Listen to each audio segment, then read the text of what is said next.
नमस्कार मंडळी, मी सुप्रिया स्वागत करते एका छोट्याशा मिनी व्लॉगमध्ये. तर आज ना क्लिनिंगची सगळी कामं आटपली होती, साफसफाई झाली, दुपारची जेवणंसुद्धा झाली आणि मग थोडासा दुपारचा वेळ शिल्लक होता ना, त्या वेळेत म्हटलं चला मशीन काम करून घेऊया. तर माझ्याकडे एक साडी होती ना, तर तीच मला डिझाईन करायची होती ही लेस लावून. तर बरेच दिवस झालं हे काम रखडलं होतं आणि आता काही दिवसातच मी नवरात्रीची साफसफाई करायला घेणार आहे. तर त्यामुळं मग पुढे काही वेळ मिळणार नाही म्हणून म्हटलं चला आता ह्या साडीला लेस लावून घेऊया. तर 1 ते 1.5 तास मला लागलाच त्या साडीला लेस लावायला. काम खूप किचकट होतं आणि मग त्यानंतर म्हटलं चला आता हे ब्लाऊज ना भरपूर अस्तव्यस्त पडलेले आहेत इकडे तिकडे, तर ते व्यवस्थित ठेवून देऊया. तर ताईंनो, तुम्ही जर माझे डेली ब्लॉग बघत असाल तर बघा, हे खणाचे ब्लाऊज मी वेअर करते आणि काही जणांना ते खणाची ब्लाऊज खूप आवडतात.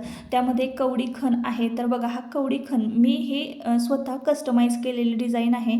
खूप जणांना ती ऑनलाईनसुद्धा आवडली आणि ऑफलाईनसुद्धा आवडली. तर तुम्हाला आवडलेली आहे का? किंवा तुम्हाला जर असा खण हवा असेल माझ्याकडून तर नक्की सांगा. मी तुमच्यापर्यंत तो पोहोचवण्याचा प्रयत्न करेन. थोड्याच दिवसात मी व्हॉट्सअप नंबर माझा शेअर करणार आहे.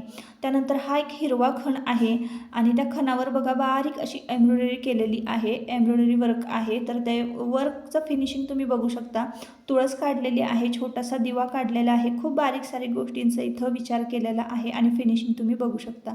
त्यानंतर एक लाल कलरचा माझ्याकडे खण आहे, तर त्यावर मी सरस्वती काढून घेतलेली आहे.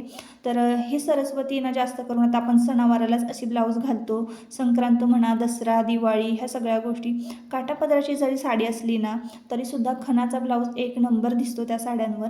थोड्याच दिवसात ना कलर चार्टसुद्धा मी तुमच्याबरोबर शेअर करेन. जर हवा असेल तर तुम्हाला मी 1 मीटर कापड असं वर्क केलेलं देणार आहे. तर ह्या डिझायनर खणांचा तुम्ही हवा तसा ब्लाऊज शिवून घेऊ शकता.